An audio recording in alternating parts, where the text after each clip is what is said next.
여러분이 한 목소리로 같이 읽겠습니다. 시작. 아론은 자기를 위한 속죄제의 수송아지를 들매 자기와 집안을 위하여 속죄하고 자기를 위한 그 속죄제의 수송아지를 잡고 향로를 가져다가 여호와 앞 제단 위에서 피운 불을 그것에 채우고 또 곱게 간 향기로운 향을 두 손에 채워가지고 휘장 안에 들어가서 여호와 앞에서 분향하여 향연으로 증거계의 속죄소를 가리게 할지니 그리하면 그가 죽지 아니할 것이며. 아멘. 이 시간 예배하러 오신 여러분을 진심으로 환영하고 축복합니다. 네. 우리 안 보였던 우리 푸른초장교회 얼짱들께서 오셨습니다. 얼짱 손 들어보세요. 손 들어보세요. 손 들어보세요. 얼짱. 우리 푸른초장교회 얼짱. 지성. 네, 맞습니다. 예, 이 시간 대속제일규례 두 번째 말씀으로 말씀 보고자 합니다. 제가 여러분과 더 가까이 하기 위해서 내려왔습니다. 부담스러우십니까? 아니죠? 아멘이라고 부담스럽냐고 물어보니까 아멘이라고 하시네요. 예, 오늘은 대속제일 관한 말씀입니다. 이스라엘이 가장 중요하게 여기는 날은 대속제일, 바로 하나님을 만나는 날, 얼굴과 얼굴을 맞대는 날입니다. 이날은 역사적으로 모세가 두 번째로 십계명을 받기 위해 시내산에 올라갔다가 내려온 날로서 모세의 얼굴에 이렇게 광채가 났던 날이었습니다. 하나님은 이날 금식하며 스스로를 괴롭게 하며 하나님 앞에서 회개의 날로 보내도록 제정하셨습니다. 그리고 모세를 시내산으로 부르셨듯 대제사장을 하나님의 가장 가까운 곳, 성소의 가장 깊은 곳, 지성소로 나오게 하셨습니다. 이날은 이스라엘 자손들이 그들의 모든 죄를 사함받는 날이었습니다. 그러니까 그 평상시에는 속죄제를 통해서 죄 사함을 받았지만 이 속죄제는 부족했어요. 그래서 그들의 그 사함을 받지 못한 남은 죄들이, 자기들이 알지 못하는 그런 남은 죄들이 있었어요. 그런데 대속죄, 이 속죄 사역을 통하여 그들이 알고 있는 죄뿐만 아니라 모르고 있는 죄들까지 모두 사함받는 날이 바로 대속죄일이었습니다. 이를 통해 그들은 하나님과의 언약의 관계를 새롭게 할 수 있었습니다. 이 대속죄일의 의식의 절차가 바로 레위기 16장에 자세히 기록이 되어 있습니다. 제가 여러분에게 나눠드린 종이를 보시면 그 종이에 대속죄일 순서를 이제 15번으로 자세하게 이제 기록하고 있습니다. 우리가 이 대속죄일 의식을 한 가지씩 살펴보는 가운데 놀라운 구속의 비밀들을 깨달을 수가 있습니다.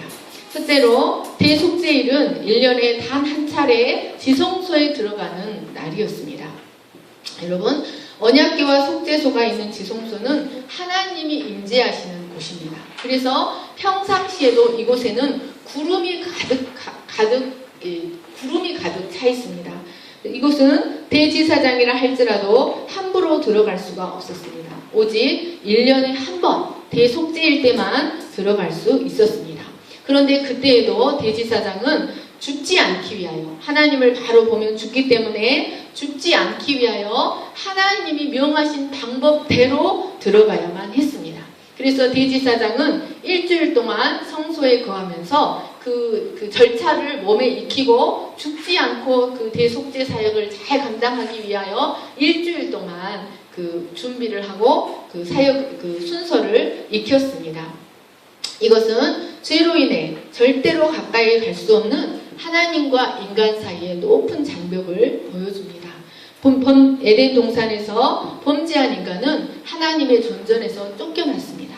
그리고 하나님은 그 범죄한 인간이 에덴 동산에 다시 들어오지 못하도록 불칼로, 두루 도는 불칼로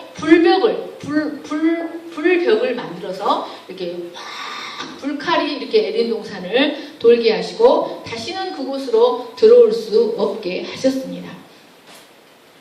그래서 낙원에서 쫓겨난 인간은 생명나무 과실을 먹기 위하여 그곳으로 돌아가고 싶어도 돌아갈 수 없게 되었습니다.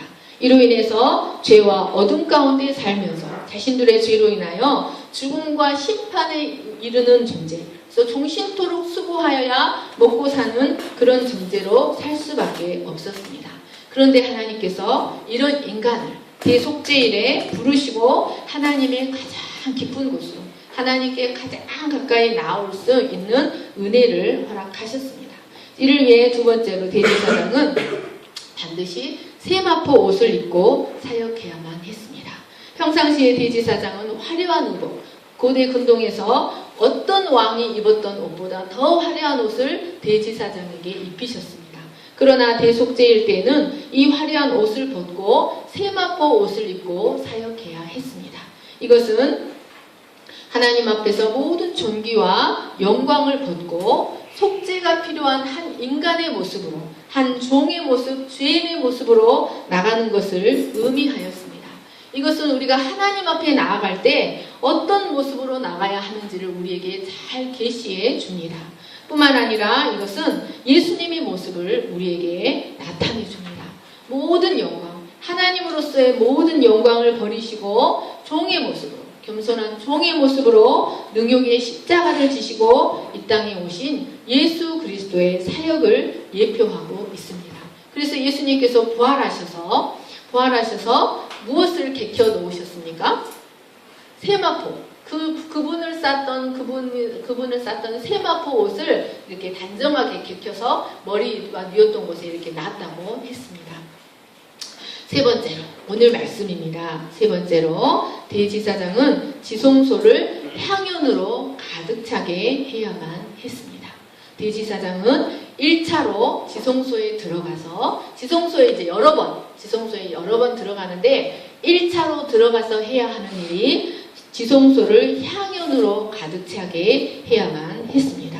11절에서 13절 저와 여러분이 다시 한번 읽겠습니다. 시작. 아론은 자기를 위한 속죄제의 수송아지를 드리되 자기와 집안을 위하여 속죄하고 자기를 위한 그 속죄제의 수송아지를 잡고 향로를 가져다가 여호와 제단 위에서 피운 불을 그것에 채우고 또 곱게 간 향기로운 향을 두 손에 채워가지고 휘장 안에 들어가서 여호와 앞에서 분향하여 향연으로 증거계 위 속죄소를 가리게 할지니 그리하면 그가 죽지 아니할 것이며. 아멘.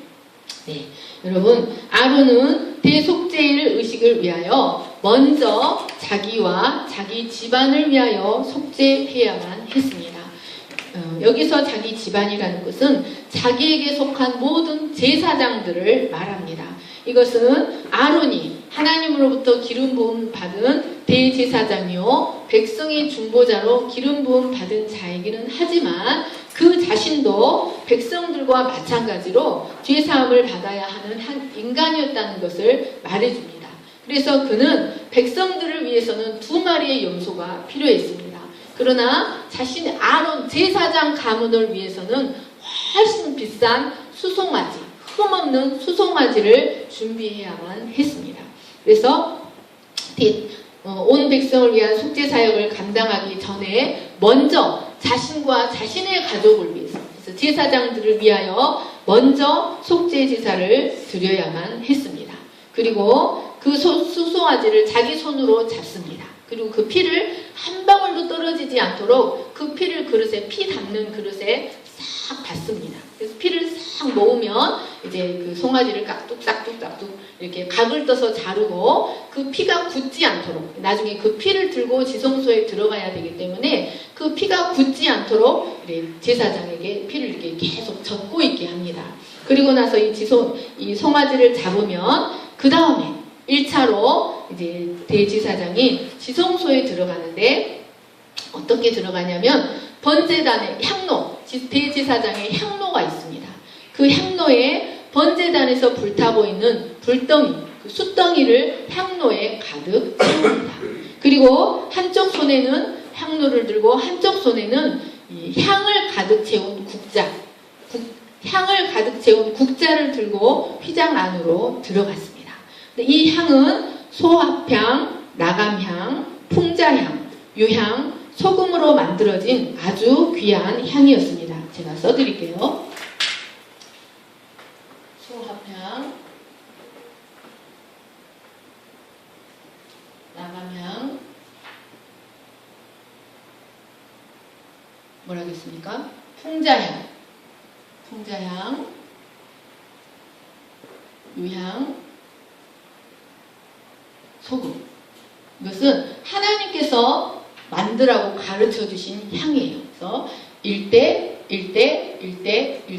1로 만들어서 하나님은 이 향을 분향단에서 매일 하루에 2번씩 분향단에서 번제단에서 가져온 불을 분향단에 놓고 그 불 위에서 이 향을 사르게 하셨어요. 그리고 이 향은 사람에게는 쓸 수 없고 사람이 그 냄새를 맡기 위해서 써서는 안 되고 오직 하나님께만 드리는 향으로 쓰도록 하셨습니다. 그런데 대속죄일에 이 향을 가지고 지성소에 들어가는 것입니다. 그래서 그 향로를 바닥에 이렇게 내려놓고 그 향로 위에 향을 올려서 그 지성소를 무엇으로 가득하게 하냐? 향연으로 가득하게 합니다. 향연이 뭡니까? 향연이 뭡니까? 우리 현민이 말, 그걸 제가 어떻게 알아요? 향연은 향의 연기입니다. 향의 연기. 예. 하나님은 그 지성소를 향연으로 가득 차게 하셨습니다. 13절 말씀을 보십시오.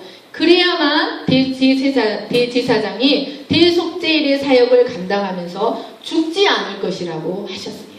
이 향연이 속죄소를 가리어서 대제사장이 하나님을 직접 볼 수 없도록 하여 죽지 않도록 하기 위함이었습니다. 이것은 기름 부음 받은 대제사장이라 할지라도 인간은 죄로 인해 부정한 존재이기 때문에 하나님 앞에 결코 설 수 없다는 사실을 보여줍니다. 죄로 가득 찬 인간은 그 자체만으로는 하나님의 임재 안에 거할 수 없다는 것, 하나님의 거룩하심과 하나님의 공의가 그가 누구든지 간에 죄를 결코 용납하지 않고 그 하나님의 공의가 죄를 돌파한다는 것을 의미합니다. 그런데 사랑하는 여러분, 이 대속죄의 사역을 시작하기 앞서서 이 지성소를 향연으로 가득 차게 했던 것은 여러분 여기에 중요한 의미가 담겨 있습니다. 그것은 첫째로 예수 그리스도의 중보 사역을 예표하고 있습니다. 사랑하는 여러분, 이 향연은 부정한 죄인으로 하여금 공의의 하나님 앞에 설 수 있게 해주는 예수 그리스도의 중보를 예표하는 것이었습니다.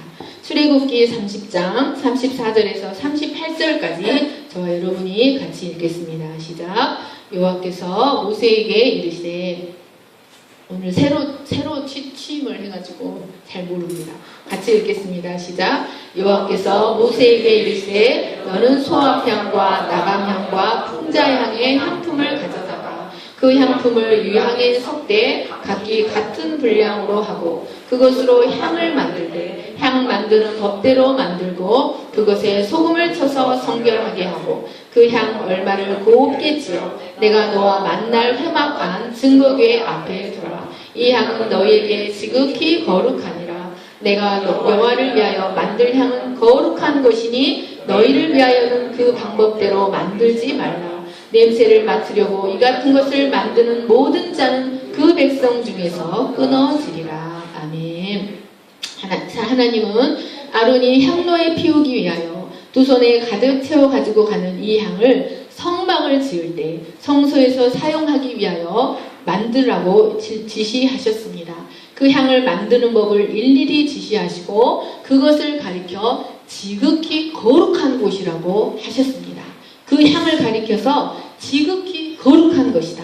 그리고 그것은 오직 하나님만을 위해서 사용할 수 있다고 말씀하셨습니다. 하나님은 이것을 매일 2번씩 분향단에서 사르라고 하셨습니다. 여러분, 향연은 요한계시록 5장 8절과 8장 4절을 보시면 향연은 기도를 상징합니다. 이 성도의 기도를 상징합니다. 그런데 이 향이 사람이 자기를 위해서는 사용하지 말라고 하신 것은 우리의 기도가 이방 신들에게 하는 것처럼 자신의 유익을 위해서 하지 말고 하나님의 영광을 위해서 드려져야 한다는 것을 말하는 것이었습니다. 이 분향단에서 살라지는 향은 오직 하나님이 지시하신 대로 만들어진 것만을 사용할 수가 있었습니다. 하나님이 지시하신 대로 만들어지지 않는 향은 절대로 성소에서 사용할 수가 없었습니다. 여러분, 여기에는 너무나 중요한 의미가 담겨 있습니다. 이렇게 1대1로 만들어진 향은 진한 향취, 아주 진한 향을 발휘하였습니다. 이것은 부정한 죄인들로 하여금 공의로우신 하나님 앞에 설 수 있게 해주는, 하나님 앞에 설 수 있게 해주는 그리스도의 중보를 상징하는 것이었습니다. 먼저 소합향은 떼죽나무 또는 소합향나무라고 하는데, 이 소합향나무에 여름이 되면, 이제 이른 여름이 되면 이 향을 얻기 위하여 이 소합향향이 아주 날카로운 칼로 이렇게 상처를 냅니다. 상처를 이렇게 내놓으면 이제 뜨거운 여름이 되면, 뜨거운 태양이 이렇게 비추면 여기서 눈물이 나옵니다. 방울. 이 소합향이라는 단어는 히브리어로 나타프예요.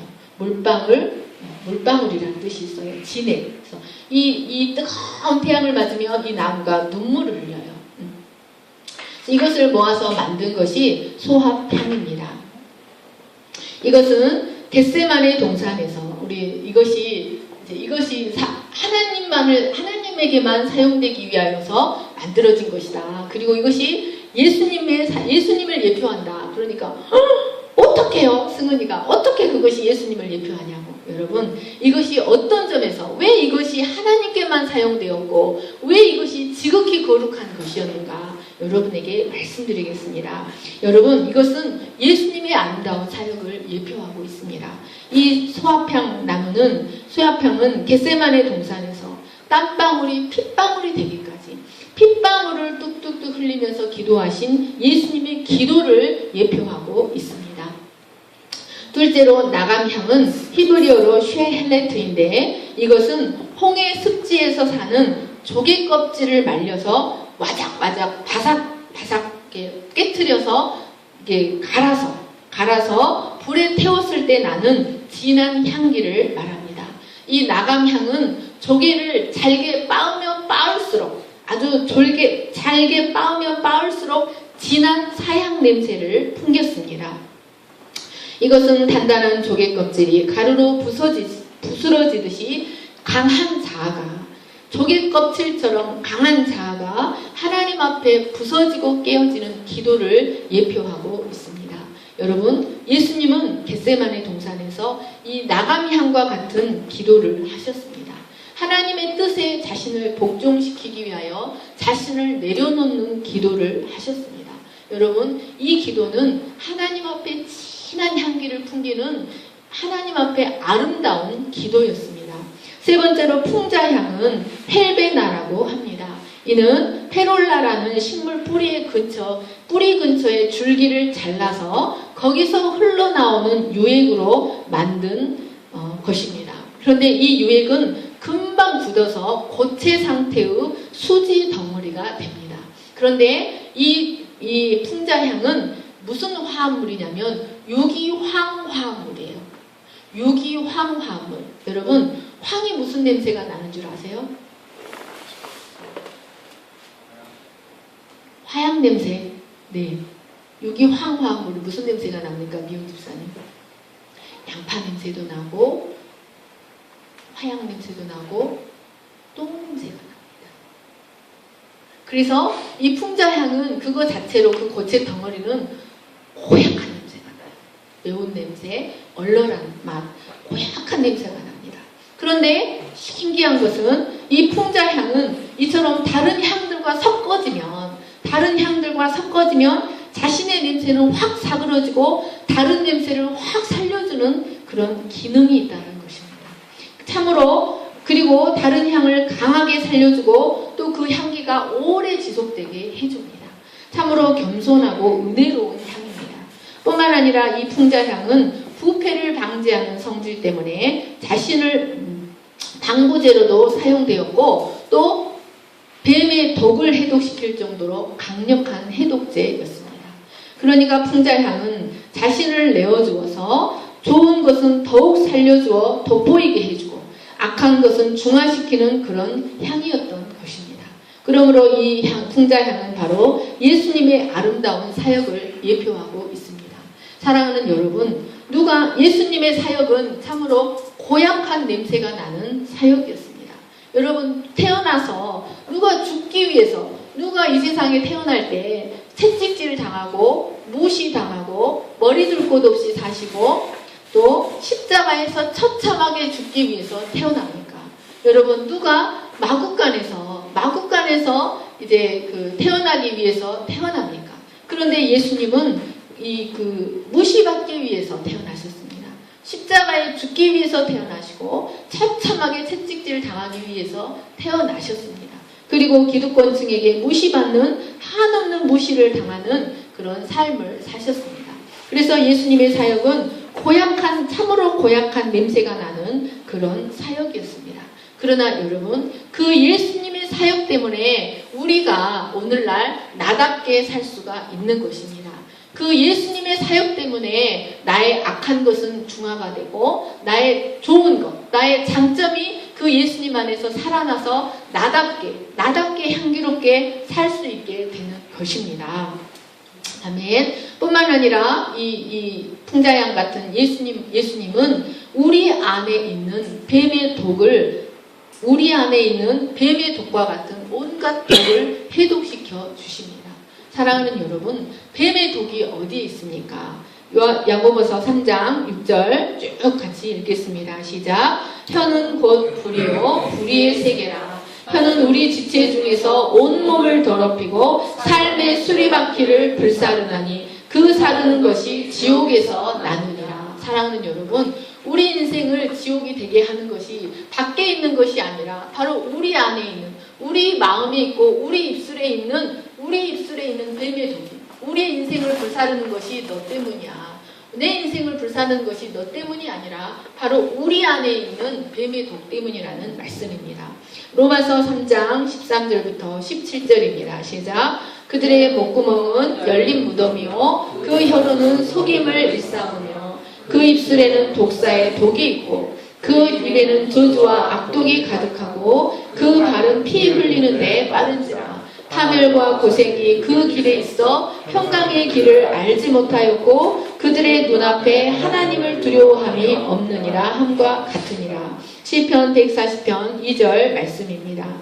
그들이 마음속으로 악을 꾀하고 싸우기 위하여 매일 모이오며 뱀같이 그 혀를 날카롭게 하니 그 입술 아래에는 독사의 독이 있나이다. 시기와 다툼이 있는 곳에는 혼란과 모든 악한 일이 있습니다. 사랑하는 여러분, 우리의 삶이 혼란스럽고 우리의 삶이 힘들고 우리의 삶이 지옥불과 같고 우리의 삶에 어려운 일들이 생기는 것은 바로 내 안에 있는 죄의 독들 때문입니다. 내 인생을 망하게 하는 것이 바로 내 안에 들어있습니다. 우리가 정말로 승리하는 인생, 가치 있는 인생, 정말로 행복한 인생을 살려면 우리 안에 있는 뱀의 독에서 우리가 해독이 되어야만 우리가 정말로 가치 있는 인생, 향기로운 인생을 살 수 있습니다.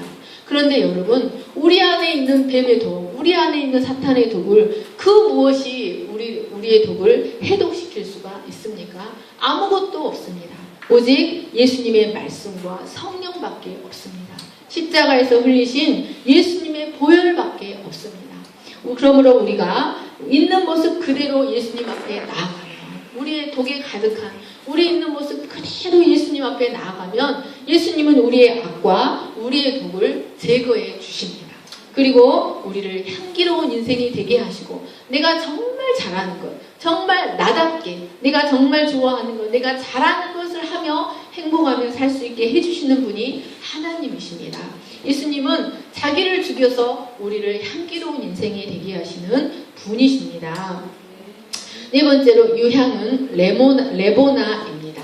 유향은 유향나무에서 커다란 눈물방울처럼 이렇게 유향나무를 이렇게 자르면, 줄기를 자르면 그 잘기에서 커다란 눈물방울처럼 이렇게 맺혀 있습니다.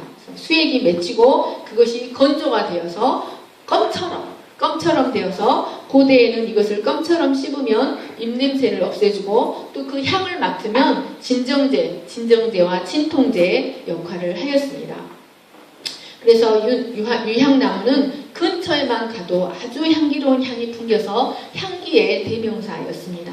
고대 이집트나 로마에서도 아주 귀하게 쓰이는 값비싼 무역품이었습니다.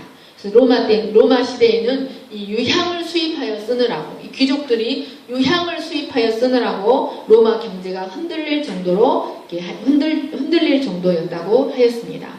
이 유향은 그 향이 너무나 강하고 좋고 강해서 어디에 사용되었냐면 주로 시체의, 사람들에게도 쓰지만 시체의 악취를 제거하는 데 사용되었습니다. 그래서 동방 박사들이 예수님께 무엇을 가져왔습니까? 예수님께 뭘 가져왔어요? 대신 유향과 몰약과 황금을 가져왔어요. 그리고 예수님의 시체에 바르기 위하여 마리아도 부활하신 날 아침에 유향을 가지고 예수님의 무덤에 가고 있었습니다. 바로 이 유향은 죽음의 향과 대비되는 향입니다. 곧 예수님의 사랑, 예수님의 생명, 부활을 상징합니다. 마지막으로 소금은 이 모든 것을 잘 배합되게 하여 변질되지 않게 해 주었습니다. 하나님께 드리는 모든 제사에는 반드시 소금이 첨가되었습니다. 이 소금은 변치 않는 언약을 상징하고 있습니다. 아론은 이렇게 하나님의 지시대로 만들어진 향을 가득 채워가지고 지성소에 들어가서 번제단에서 가지고 온 불 위에 놓아 그 지성소 안을 향연으로 가득 차게 해야만 했습니다. 그래야만 죽음을 면할 수 있었습니다. 사랑하는 여러분, 이것은 오늘날 죄악된 우리가 하나님의 공의의 심판을 두려워하지 않고 담대히 나갈 수 있게 해주는 바로 예수 그리스도의 중보를 상징하고 있습니다. 우리는 부정한 자요, 우리는 죄악된 자로 날마다 우리가 행하는 범죄 때문에 하나님 앞에 하나님의 공의의 심판 앞에 제대로 서 있을 수가 없습니다. 그러나 예수님의 향연이, 진한 예수님의 향연이 하나님과 우리의 죄를 이렇게 덮어줍니다. 그래서 우리의 죄악을 가리워 주어서 공의로우신 하나님 앞에 우리의 생명을 보존할 수 있게 해줍니다. 사랑하는 여러분, 그러므로 우리가 하나님의 생명을 얻기 위해서는 우리가 어디 안에 있어야 합니까? 예수님의 향연 안에 있어야 합니다. 예수님의 향연 안에 있어야 우리가 하나님의 긍휼을 얻을 수가 있습니다. 하나님의 생명을 얻을 수가 있습니다. 우리가 이 향연을 벗어나면 공의의 하나님의 심판을 받을 수밖에 없습니다. 또한 이 향연은 두 번째로 성도의 기도를 상징합니다. 향연은 모든 면에서 우리의 본이 되신 예수님의 아름다운 중보의 사역과 예수님의 기도를 상징하였습니다. 그러니까 동시에 이 향연은 우리의 기도를 상징하는 것이 됩니다. 하나님은 우리가 기도하되 예수님과 같은 기도를 하나님 앞에 드리기를 원하십니다. 하나님은 우리가 드리는 눈물의 기도를 기쁘게 받으십니다. 그래서 우리가 우리의 삶에서 그 떼죽나무를 날카로운 칼로 이렇게 상처를 내고 뜨거운 태양이 비치면 거기서 눈물이 흐르지 않습니까? 그 나무에서. 그리고 이 소화향은 떼죽나무라고도 하는데 이 떼죽나무는 전설적으로 모세의 지팡이가 떼죽나무로 만들어졌다고 이렇게 유대인들은 이렇게 믿고 있어요. 그 미시나에는 이 모세의 지팡이가 떼죽나무로 만들어졌다. 그래서 이 떼죽나무는 우리를 가리킵니다. 그래서 날카로운 칼로 하나님이 우리의 삶에서 날카로운 칼로 상처를 입히고 그 뜨거운 태양이 거기에 비치면 우리는 삶에서 진액을 쏟을 수밖에 없고 눈물을 흘릴 수밖에 없습니다. 우리 윤희 집사님이 20몇 살짜리 되는 이 위에 간호사한테 죄송합니다. 직장 생활에서 너무 힘들어서 이렇게 병원에서 집에까지 엉엉엉 사람들이 보든 말든 엉엉엉엉엉 울면서 이렇게 갔다고 했어요. 그래서 진섭이 앞에서 지수 앞에서 엉엉엉 우니까 엄마 무슨 일이냐고. 그러니까 우리 지수가 엄마 내가 먹여 살릴 테니까 직장 나가지 말라고. 그 말을 듣고 그 눈물이 다 이렇게 삭혀졌습니다. 사랑하는 여러분, 하나님은 우리의 삶에서 드리는 이 눈물, 하나님이 상처를 내시고 이 상처를 내시고 뜨거운 태양이 비추어서 방울 흐르는 우리의 삶의 눈물, 삶의 진액, 그것이 곧 우리의 기도입니다. 하나님은 그 기도를 받으십니다. 아멘. 사랑하는 여러분, 또한 뿐만 아니라 우리의 삶에서 우리가 하나님의 영광을 나타내기 위해서 우리의 진액을 짜서 드리는 우리의 기도를 하나님이 향기롭게 받으신다는 말씀입니다. 또한 나가명처럼 우리의 자아를 부수고 우리의 자존심을 부수고 나 중심성, 내 계획, 내 방식, 나를 알아달라고, 나 먼저 챙겨달라고, 나를 알아달라고 하는 내 욕심, 내 이기심을 버리고 내려놓는 기도를 하나님은 기뻐하십니다. 여러분, 조개 껍질이 얼마나 단단합니까? 여러분, 그것처럼 내 자아가 그만큼 단단하다는 것을 알려줍니다. 인생을 살면서 내가 깨달은 진리 중에 한 가지가 인간성이 이처럼 강하구나. 인간의 그 자아가 이렇게 강하구나. 그래서 사람이 잘 변하지 않는구나. 잘 깨지지 않는구나. 이게 성령의 역사가 아니고는 인간의 자아가 깨지지 않는다는 것을 우리가 깨닫게 됩니다. 그런데 여러분, 하나님은 우리의 자아를 깨뜨리는 기도를 기뻐하십니다. 내 자아를 잘게 부수고 갈아서 불에 태워서 드릴 때 사양 냄새가 나는 것처럼 하나님 앞에서는 내 자아를 내려놓는 기도를 하나님은 향기롭게 여기십니다. 또한 풍자양처럼 나를 내려놓고 다른 사람을 돋보이게 하는 삶의 기도를 하나님은 기뻐하십니다. 나의 독을 하나님 앞에 나와서 나의 독을 해독시킬 뿐만 아니라 내가 가는 곳마다 다른 사람의 독까지 해독시켜버리는 그런 삶의 기도를 하나님은 기뻐하십니다. 여러분, 하나님께서 이런 자에게 어떤 축복을 주실까요? 유향의 축복을 주십니다. 부활의 축복, 부활의 생명으로 살아가는 축복을 허락하신다는 말씀입니다. 세상 사람들은 육의 생명으로 살아갑니다. 육체의 생명, 육의 생명으로 살아갑니다. 그러나 이런 기도를 예수님과 연합되어서 이런 기도를 드리는 자에게 하나님은 그 안에 부활의 생명, 유향의 향기가 나는, 그래서 로마 사람들이 나라가 망할 정도로 수입했던 그 유향을 하나님이 이 향을 만들 때 쓰라고 하셨거든요. 그 유향이 상징하는 부활의 생명을 그 안에 가득하게 하셔서 부활의 생명으로 살아가는 자가 되게 하십니다. 사랑하는 여러분, 우리는 독수리는 여러분 새 중에서 독수리가 너무 무겁잖아요. 짐승처럼 무거워요, 독수리는. 근데 그 독수리가 높이 날 수 있는 것은 독수리는 바람을 이용하기 때문에 그래요. 바람을 이렇게 딱 봐서 이 고기압과 저기압의 차이에 의해서 바람이 생기지 않습니까? 그 바람에 의해서 높이 올라갑니다. 태풍이 불어도 그 태풍의 눈 안에서 날 수 있는 새가 독수리예요. 여러분, 우리는 우리의 생명으로 살면 우리의 생명에서 나오는 것은 뱀의 독밖에 없어요. 우리의 생명에서 나오는 것은 뱀의 독밖에 없습니다. 그래서 우리의 생명으로 살면 우리의 자녀들에게, 우리의 부모들에게, 서로에게 상처가 될 수밖에 없어요. 그런데 우리는 하나님이 육으로 난 것은 육이요 영으로 난 것은 영이니 부활하여 하나님이 우리에게 새롭게 탄생하게 하신 예수 그리스도의 생명, 이 부활 생명으로 살아야 우리의 생명이 향기로운 삶이 된다는 사실을 믿으시기를 간절히 축복합니다. 여러분, 그 삶은 내 독을 해독시킬 뿐만 아니라 다른 사람의 독까지 해독시키는 생명입니다. 아멘. 사랑하는 여러분, 이러한 생명은 세상의 영적인 센터가 되게 하십니다. 그리고 빛과 소금이 되게 하시고 하나님은 이러한 자와 영원히 사라지지 않는 생명과 평강의 언약을 세워주십니다. 성경에 보면 하나님께서 레위와 맺은 언약이 생명과 평강의 언약이라고 하셨습니다.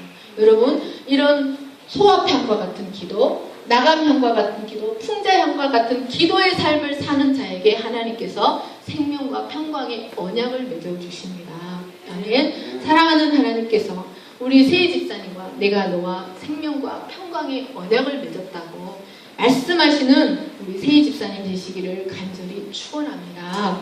아멘. 하나님께서 이런 자에게 영원히 사라지지 않는 생명과 평강의 언약을 맺어주시고 유지시켜 주십니다. 사랑하는 여러분, 향로에서 피어오른 지성소에서 그 향로에서 피어오른 향은 속죄소를 가려주어서 아론으로 하여금 죽임을 당하지 않게 해 주었습니다.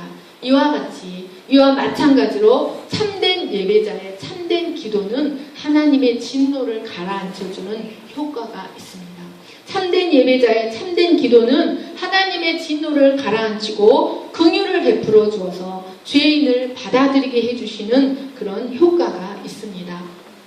민수기서 16장을 보시면 이스라엘이 광야에서 하나님과 모세를 대적하는 고라 사건을 이렇게 범하였습니다. 그 사건으로 인하여 그들은 그 하나님의 진노로 연병이 발생하여서 그 연병으로 인하여 14,700명이 죽었습니다. 이때 여러분, 모세가 어떻게 사람들이 연병으로 14,700명이 이미 죽었고 계속해서 죽어가고 있는 중이었습니다. 그런데 모세가 어떻게 했냐면 아론에게 급히 향로를 취하여 그 향로에 번제단에 불을 담고 그리고 그 향을 취하여 죽어가는 그 사람들 사이에 서 있게 하였습니다. 그 향을 피우면서 그 죽어가는 사람들 사이에서 그 향을 피우며 서 있게 하였습니다. 그랬을 때 그 연병이 급속도로 진행되던 그 연병이 그쳤습니다. 하나님의 진노가 가라앉혀졌습니다. 민수기서 16장 47절에서 50절까지 저와 여러분이 같이 읽겠습니다. 시작. 예, 모세가 아론에게 이르되 너는 향로를 가져다가 제단에 불을 그것에 담고 그 위에 향을 피워 가지고 급히 회중에게로 가서 그들을 위하여 속죄하라. 여호와께서 속죄하랍니다. 죄송합니다. 여호와께서 진노하셨으므로 연병이 시작되었음이니라. 아론이 모세의 명령을 따라 향로를 가지고 회중에게로 달려간즉 백성 중에 연병이 시작되었는지라. 이에 백성을 위하여 속죄하고 죽은 자와 산 자 사이에 섰을 때 연병이 그친지라. 고라일로 죽은 자 외에 연병에 죽은 자가 14,700명이었더라. 연병이 그침에 아론이 회막문 모세에게로 돌아오니라. 아멘. 사랑하는 여러분, 이스라엘의 죄를 향한 하나님의 진노를 아론의 기도의 향연이 가리게 하였습니다. 그래서 하나님으로 하여금 이스라엘에게 진노를 멈추고 긍휼을 베푸시게 하였습니다. 사랑하는 여러분, 이처럼 하나님이 원하시는 기도, 하나님이 원하시는 기도는 하나님으로 하여금 긍휼을 베푸시게 합니다. 한 가문에 진노가 일어났다 할지라도 그 진노를 가라앉히는 것은 참된 예배자의 참된 기도입니다. 사랑하는 여러분, 그런데 우리는 여기서 마지막으로 한 가지만 더 기억해야 할 것이 있습니다. 그것은 향로에 들어가는 불이 반드시 번제단에서 타고 있는 불만을 사용해야 했다는 것입니다. 지성소에서 그리고 성소에서 피워야 되는 향은 반드시 번제단에서 사용된 그 숯불만으로 피워야만 했습니다. 왜 그랬습니까, 여러분? 번제단에서 피우는 불은 하나님이 하늘에서 내려주신 불이었습니다. 인간이 만든 불이 아니라 하나님이 하늘에서 내려주신 불이었습니다. 이것은 성령을 예표하였습니다. 그러므로 여러분, 이것은 하나님이 원하시는 기도는 성령 안에서 할 수 있다는 것을 상징합니다. 그러니까 우리는 성령 안에서 기도하는 법을 연습하고 배워야 합니다. 성령을 의지하여 성령이 시키는 기도, 그리고 성령이 시키면 하기 싫은 것도 해야 하는 성령께 순종하는 삶을 살고 성령이 시키는 기도를 연습해야 합니다. 또한 번제단은 희생 제물을 태우는 것으로 그곳은 진실된 회개를 상징하였습니다. 번제단은 심판을 상징합니다. 노수로 만들어져서 심판을 상징하는데 그 제물이 내 대신 심판을 받는 것을 의미하였습니다. 그러니까 나는 무엇을 합니까? 나는 회개하고 심판은 제물이 받는 것입니다. 그러므로 번제단의 불은 회개를 상징하였습니다. 이것은 기도는 반드시 진실된 회개가 전제되어야 한다는 사실을 우리에게 가르쳐 줍니다. 여러분, 회개 없는 기도는 하나님이 가증한 것이라고 하셨습니다. 잠언 28장 9절 말씀 같이 읽겠습니다. 시작. 사람이 귀를 돌려 율법을 듣지 아니하면 그의 기도도 가증하니라. 하나님은 회개하지 않는 기도를 가증하게 여기시고 하나님을 괴롭게 합니다. 사랑하는 여러분, 기도의 응답은 회개와 한 맥을 이룹니다. 사랑하는 여러분, 예수님의 아름다운 향연 안에 거하시는 복된 여러분 되시기를 간절히 축원합니다. 예수님의 향연 안에 거할 때 하나님은 여러분을 받으십니다. 그리고 여러분을 긍휼하게 여기십니다. 사랑하는 여러분, 또한 예수님의 기도와 같은 기도로 이 세상에서 왕같은 제사장의 직분을 감당하시는 여러분 되시기를 간절히 축원합니다. 네, 제가 기도하겠습니다. 사랑과 은혜가 풍성하신 하나님 아버지, 죄로 말미암아 하나님의 존전에서 쫓겨나 하나님 영원한 심판의 상태에서 죄와 저주와 죽음의 상태에서 살다가 먼지로 돌아갈 수밖에 없는 우리를 위하여 하나님께 나아오는 길을 열어주셨습니다. 이제 우리는 예수 그리스도의 향연 안에서 하나님께 담대히 나아가 하나님의 생명을 공급받을 수 있는 자들이 되었습니다. 예수님의 향연 안에서 이 부활의 생명으로 살아가는 자들이 되었습니다. 우리에게 예수님을 통하여 하나님께 나아갈 수 있는 새롭고 산 길을 허락하여 주셔서 감사합니다. 하나님, 우리가 예수 그리스도의 향연 안에서 발견되는 자들이 되게 하여 주시옵소서. 이 향연을 벗어나는 우리는 하나님의 공의의 심판을 받을 수밖에 없고 빛과 어둠이 함께할 수 없듯이 하나님의 심판을 당할 수밖에 없다는 것을 깊이 깨닫게 하여 주시옵소서. 나와 나의 가문이 나와 내 집은 오직 여호와만을 섬기겠노라고 고백했던 여호수아의 고백처럼 우리와 우리의 집안이 예수 그리스도의 향연 안에 거하는 믿음의 가정 되게 하시고, 그래서 세상을 향하여 죽음의 향기로 가득한, 시체의 향기로 가득한 세상을 향하여 부활의 향기, 생명의 향기, 예수님의 향기를 가득 풍기는 믿음의 복된 가정 될 수 있도록 축복하여 주시옵소서. 감사함을 거룩하신 예수님의 이름으로 기도하였습니다. 아멘.